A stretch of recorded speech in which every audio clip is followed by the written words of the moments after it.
It's a pleasure to be here. It's an honor to be here. Thank you so much for having me. Normally I don't like that much of a script, but because it's in English, well, I prepared some pages. Well, so let's get started. LehrerErmutigungsTreffen, that's the German title. Teachers Encouragement Network, that's the English one. But I would like at first start off with something else. Well, last weekend, during Pentecost, Sunday and Monday, one of the major biblical verses of our Teachers Encouragement Network was this year's Pentecost theme in the Moravian calendar, Losung. Zechariah 4, verse 6. Not by might, nor by power, but by my Spirit, says the Lord Almighty.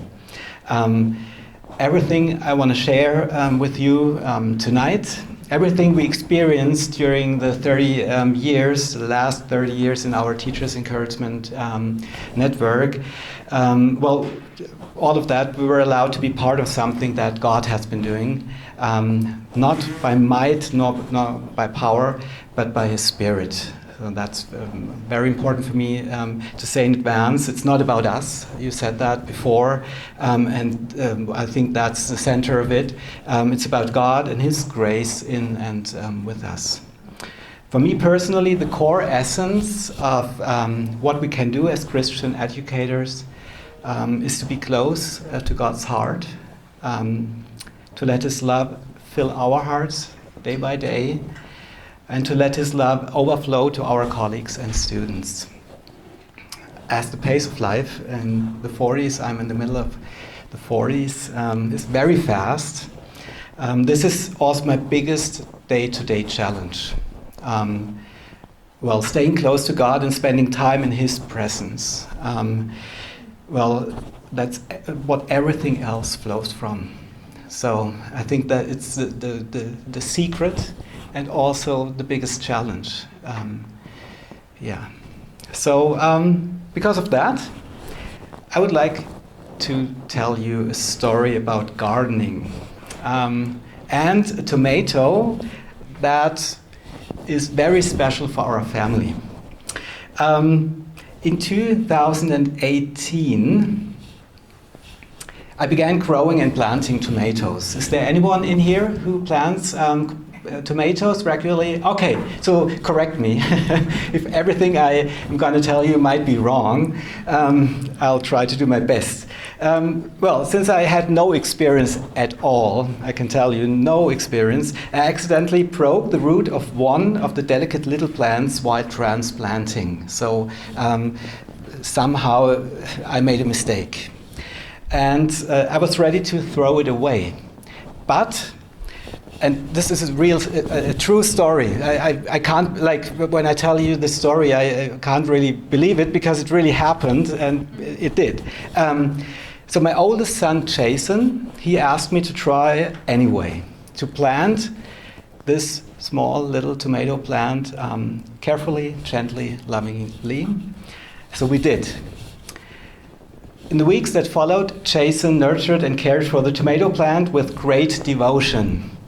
For me, an interesting side note in this story is that in Greek, the name Jason translates to healer. Yeah. And then something astonishing happened. This deeply wounded plant not only survived, but it became, amongst all of our tomato plants, and we had maybe 20, the one that produced by far the largest fruits. Here you can see one of them. This is an original picture. So you can see more than 2 pounds. That's why I called it a heart tomato. It looks like a heart. So that's it. Well, it happened. It's really a giant heart tomato, and for me, Well, actually, we took the seeds. This is the first generation, yeah. So we planted, and this year we did that as well. Next generations to come, and the other children, they know that this is Jason's tomato seed and plant. So it's very special to us. And this, I think, is a beautiful picture of education and upbringing. Many of our students are discouraged, wounded, and without hope or vision for their future. But when we see them through God's eyes, bring them into contact with His love, believe in them, walk alongside them in His love, just as the love and hope of my son restored strength in that injured tomato plant, we truly can make a profound difference. God's love is the source from which everything flows, and the fruit reveals the heart from which it came. This tomato bears witness to the loving heart of my son. His love helped it to come alive again. At the same time, this picture of the wounded tomato plant also reminds me that even when we ourselves are wounded, while trying to let Christ shine through us in everyday life, in the classroom, and while opening our hearts to others, these very wounds can bear great fruit for eternity. In His time, even though we might not be able to see it. Just as Christ says in the parable of the mustard, the kingdom of heaven is like a mustard seed, which a man took and planted in his field. Though it is the smallest of all seeds, yet when it grows, it is the largest of garden plants and becomes a tree, so that the birds come and perch in its branches. From Matthew 13. And, well, in this picture, I place the tomato seed next to the tomato. Isn't that a miracle? Like, this is unbelievable. Like, it's so small, and such great fruit. If you experienced, after having opened your heart to your students, that due to that brave step, it is a brave step to open our hearts, to tell something personal and, something that, we might sense that we should tell our students. Yeah, it's a brave step. And you might have been wounded by students or colleagues. This could be for you. I believe there will be great fruit in the kingdom of heaven due to your encouragement and bravery to have shared your heart.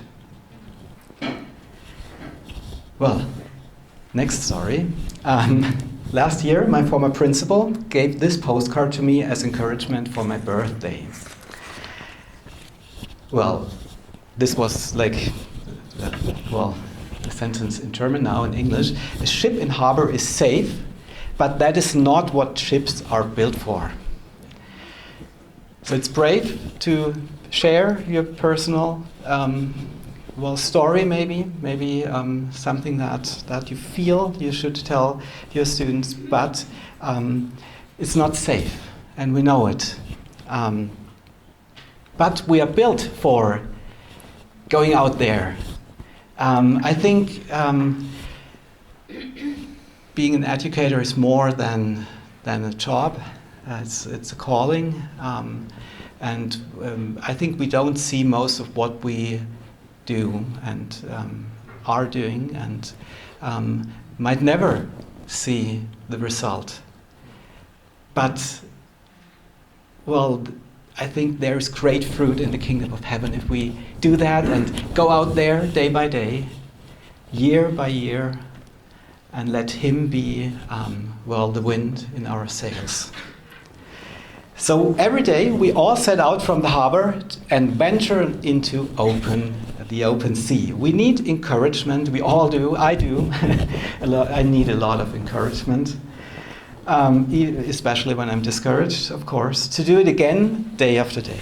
and we so greatly need wind in our sails, the Spirit of God giving us fresh strength and inspiration each day to live this responsible profession as a calling.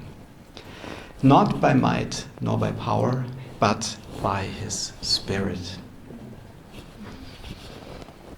Well, personal introduction, next step, because I haven't really introduced myself. Thanks for the introduction. Well, I have a beautiful wife and 4 kids, and you said that I've been teaching at 2 vocational schools, public schools in Baden-Württemberg, since 2007. So next year, 20 years, January, and I think, well, I might have 20 more years. I hope that, well, God is merciful and I might experience that. And so I'm really in between, yeah. So in German you would say Bergfest. Well, so in the middle of, my time as a teacher. Well, my wife, who now is at home with our children, she really keeps me from becoming, hopefully, becoming awkward and strange. And our 4 little children are such a blessing, challenge as well. So both is true at the same time. It's such a privilege to be together with them, to learn from them, but also to be responsible to educate them. So everything together. And we make our mistakes, and we try to. Today I made a mistake, and I apologized just before I left. And that's how family life works. And I hope that God is greater than all of our mistakes. I truly believe He is. Actually, that I'm standing in front of you is just a sign that He's merciful and graceful, and I think that's so special about our God. Now, in younger years, in that's me actually, in my school. And from 1996 to 1999, I attended the school Heil Rastatt. That's a school located in Baden-Württemberg. And during the school year, 96-97 in grade 11, this year, 30 years ago, unbelievable, I had physical education with Mr. Hartmut Weber. Some of you might know him. One day I had missed my bus, and Mr. Weber offered me a ride from the gym to the train station in the next town. It was very beneficial for me, I have to admit, because it saved me a lot of time.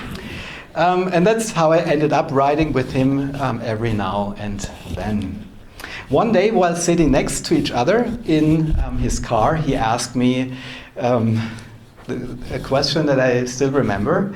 He asked whether I believed in God. And I was thinking, well, this is a teacher, and I should give him a correct answer. So, well, I was thinking, and then I thought, well, maybe the sentence, I believe that God is love, is good. So I told him, and then I thought, okay, I might have given the right answer. But then something very unusual happened. He not only told me about God and well, his experience as well, being well, loving, and that he's loved, but he also shared that he reads the Bible daily, that he prays every day and believes that Jesus is alive. And I was really astonished and very surprised, because nothing like that had happened before. So I didn't really know what to answer. But as he spoke, I sensed deep within me that his words were good and true. That was the only thing I knew, but I knew it. Somehow in my heart I knew this is good, this is true. Today I'm convinced that it was the Holy Spirit whispering to me. So that's Mr. Weber, Hartmut. Yeah. I have to. I shall tell you hello. Very nice greetings from Hartmut. He can't be here tonight, so he sent me in his place. But I was able to drive with his car, or buy his, or I took his car to come here. So, I knew that this is good. And to cut a long story short, because we don't have the time tonight to tell you more about it, Mr. Weber led me into an adventure and personal relationship with Jesus, which I can't be grateful enough for. Because he was brave enough to share his heart on that very day. And after that, he asked my mom if this is okay, and we met. He was only my PE teacher for one school year. That was very good, so that we could meet personally and read the Bible together and so on. And then about 2 years later, I asked Mr. Weber, or Hartmut, who had been my PE teacher for this year, 1996 to 1997, so 2 years later, maybe 1998, 1999, somewhere around that, what I should do. And this thing happened to him and his teacher. So to tell you how important it is, what you might say during a normal school day. I asked him in our school. He wasn't my teacher that school year, but before. But in our school, I asked him, Hartmut, what should I do? And he said, well, my teacher recommended studying in Mannheim, at the university in Mannheim. I could imagine you being a teacher, go there and study economics and later on, English, Protestant religion. So I went there, and now the presentation is gone. But maybe it might be back. Or I might tell you what you could see. If your eyes were open. Yeah, right. So once again, so I did that, and I went to Mannheim. And while I was studying, I spent several weeks interning at the school, at the HLA in Rastatt, and Hartmut was my teacher counselor, and he gave me a file folder with information about the internship, with the following picture and verse on the cover. Now, verse. So do not fear, for I am with you. Do not be dismayed, for I am your God. I will strengthen you and help you. I will uphold you with my righteous hand. Isaiah 41. I love this picture. The cat walks past a lineup of sheepdogs that could devour her at any moment. Yet trusting, she moves forward step by step and doesn't give in to fear. What a beautiful image for teacher training and for challenging seasons that also come with the life of an educator. Seasons that most of us have likely experienced ourselves. And eventually, Hartmut and I actually did become colleagues in 2011. And we sat at the same table. When I told him that I would be at his school in the next school year, he said, I had prayed this morning and I sensed you would be sitting next to me at our table in the staff room. So it's no surprise to me. And I thought, unbelievable. He didn't know anything about it. He prayed and God told him that I would be sitting next to him for the coming years. And this happened from 2011 to 2024, 13 years. But let's get back to the 90s. in 1997, Hartmut started praying for laborers in the harvest. Let me read you that passage from Luke 10. Jesus told them, "The harvest is plentiful, but the workers are few. Ask the Lord of the harvest, therefore, to send out workers into his harvest field." Hartmut bought a watch that chimed every hour so that he could repeat this prayer every single hour. And I think I can't even imagine how much this did how much happened because of his prayers day by day, hour by hour, day by day, week by week, month by month, year by year.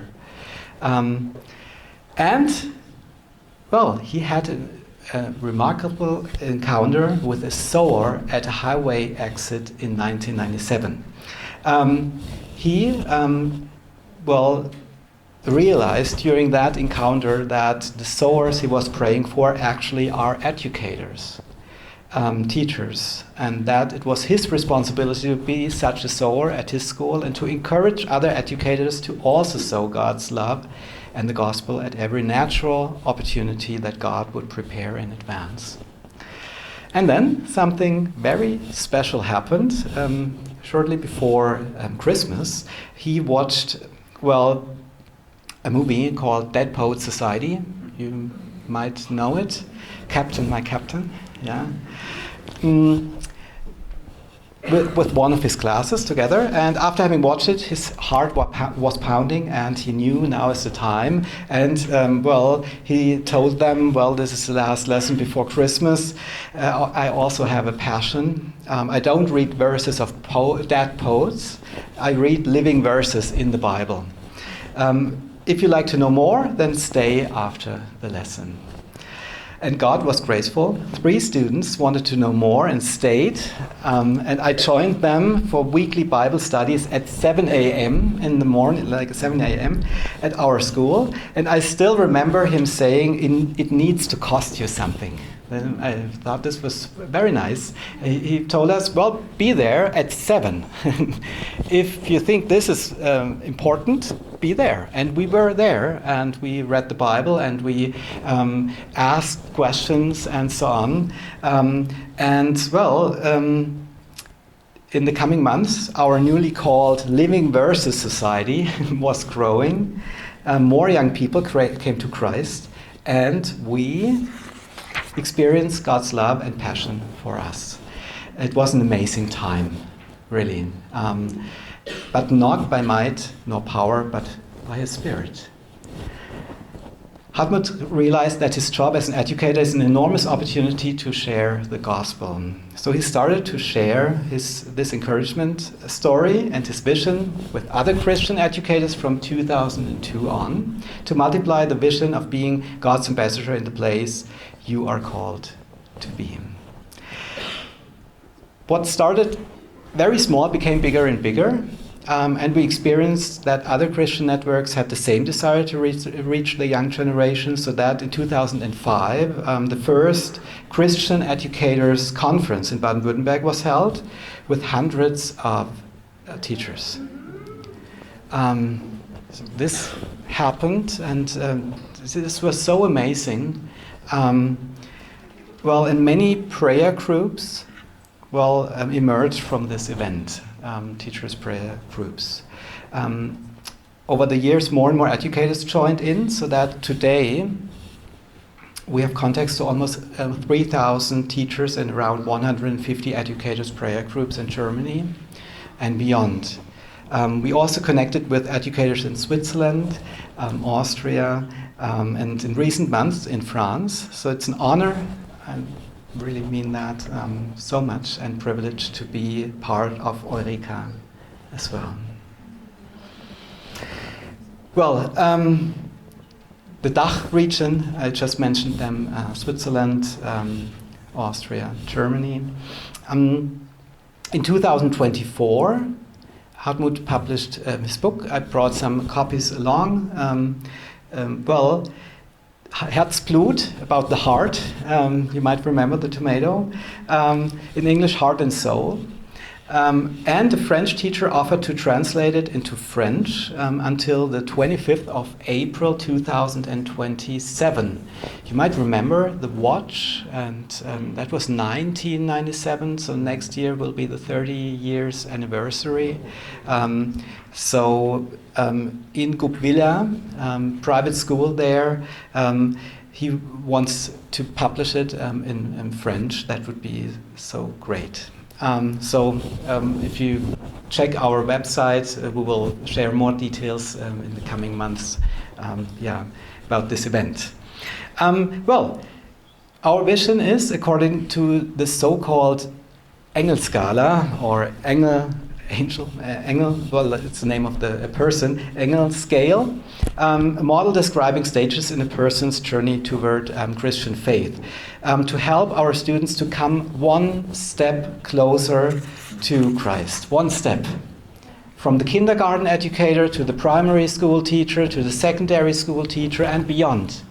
If we begin to see ourselves as a part of such a chain of blessing, what might then become possible? Maybe we are allowed to see something like the Living Verses Society, maybe. Or maybe we will never see through who we are. I think that's the most important thing, who we are, what we do, and third place, what we say. But who we are, our students, they check or realize or they sense it quickly, who we are. What we do and what we say, that Jesus might touch the hearts of our students, as he touched mine in 1996 in that car. So to be there when God, I think in English there's a saying, divine appointment. Yeah. So this is it. It's not about doing as much as possible and not stopping. So to do the things he tells us to do at the right time. To be there and to be brave enough to maybe ask a question. Do you believe in God? Or something like that. Easy question. And everything else happened afterward. And I would not stand in front of you and would not be standing here if he had not asked this question back then. But it's not about numbers or success. It's not about us. It's about letting God build his kingdom of heaven in his mysterious ways. Not by might nor power, but by his Spirit. I really find it fascinating how Jesus talks about the kingdom of heaven as something that you might not see openly and that needs time, as in the sourdough parable. You might know it. It's not about yeast. I hope I'm correct. I think it's about sourdough. Thanks. I ruptured my ACL about 2 years ago, and then I had quite some time that I had to spend at home.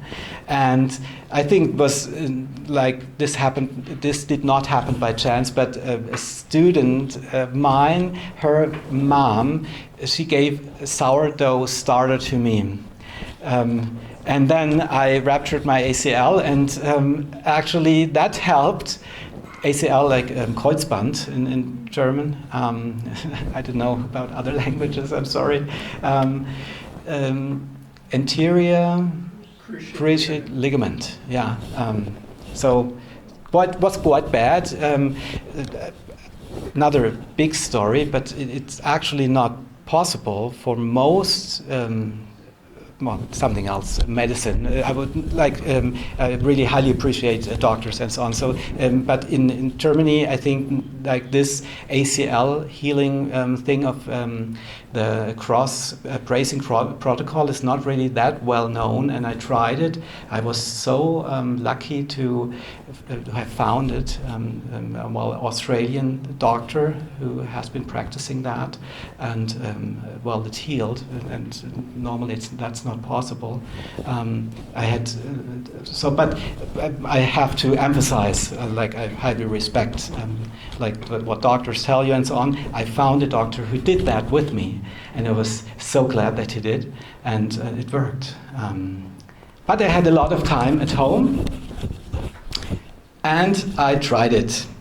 So, well, actually, the interesting thing is, well, you might, I don't know, might know what this could be about. It's a sourdough bread. It's the San Francisco sourdough bread. And I regularly bake now, well, these loaves of bread. And, well, he actually, like Jesus says, well, about this parable that the kingdom of heaven is like leaven, thanks, so sourdough, which a woman took and covered over in 3 measures of flour till all of it was leavened. So in this picture, well, this San Francisco sourdough bread is made of 4 ingredients: wheat, water, and sourdough starter, which is simply wheat and water, salt, and most importantly, yeah, I heard it, time. So time, very important ingredient. To bake good sourdough bread, and I started baking it, and it didn't really work, and you have to take into account so many different things. Yeah, every tool and container must first be carefully cleaned, interesting, and prepared so that unwanted bacteria do not affect the dough. So you have to somehow boil all that stuff at first. And then perhaps the hardest part begins, waiting. You mix it and then you have to wait. Every step requires patience and the right timing in order for the bread to grow into a beautiful loaf. Starter at first and then the bread. And for me, the spiritual parallel could be this. We too need to allow Jesus to cleanse our hearts every day. I think we need that every single day.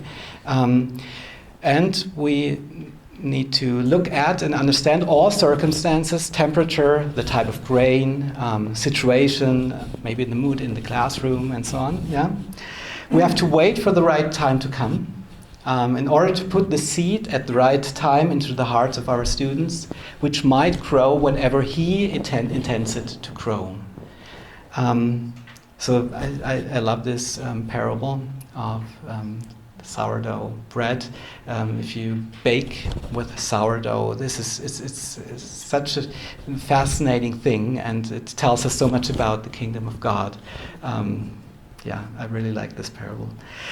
So in this short overview, Hartmut's and my story and the growth of the Teachers Encouragement Network may sound smooth and straightforward, but believe me, the journey was not always easy.